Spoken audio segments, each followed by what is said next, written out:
BJP. സർക്കാരിന്റെ തൊഴിലാളി വിരുദ്ധ, കർഷകദ്രോഹ, ജനവിരുദ്ധ നയങ്ങൾക്കെതിരെ സംയുക്ത ട്രേഡ് യൂണിയന്റെ നേതൃത്വത്തിൽ നടന്ന ദേശീയ പണിമുടക്കിന്റെ ഭാഗമായി മാളയിൽ പ്രകടനവും പോസ്റ്റ് ഓഫീസിനു മുൻപിൽ ധർണയും നടത്തി.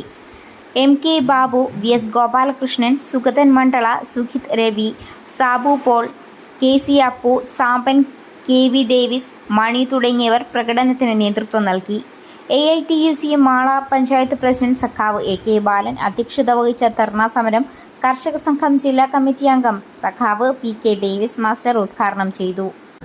അതിശക്തമായി ജീവിക്കാൻ അനുവദിക്കാത്ത വിധത്തിലുള്ള കോർപ്പറേറ്റുകൾക്ക് വേണ്ടി, അംബാനിമാർക്ക് വേണ്ടിയുള്ള നയമാണ് കേന്ദ്ര ഗവൺമെൻറ് നടപ്പാക്കുന്നത്.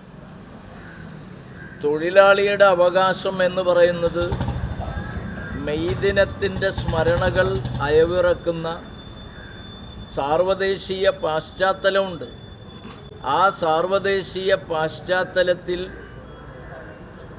8 മണിക്കൂർ ജോലിയും 8 മണിക്കൂർ വിനോദവും 8 മണിക്കൂർ വിശ്രമവും എന്ന നിലയിൽ 8 മണിക്കൂർ ജോലി അവകാശം അല്ലെങ്കിൽ സമയം ക്ലിപ്തതപ്പെടുത്തി നേടിയെടുക്കുന്നതിനു വേണ്ടി ലോകത്തിലെ തൊഴിലാളി നടത്തിയ ചരിത്രപ്രധാനമായ പോരാട്ടത്തെ തുടർന്നാണ് തൊഴിലാളിയുടെ പരിമിതമായ ജീവിത അവകാശങ്ങളും തൊഴിൽ അവകാശങ്ങളും ലോകത്താദ്യമായി സംരക്ഷിക്കപ്പെടുന്നത് എന്ന് നമുക്കറിയാം.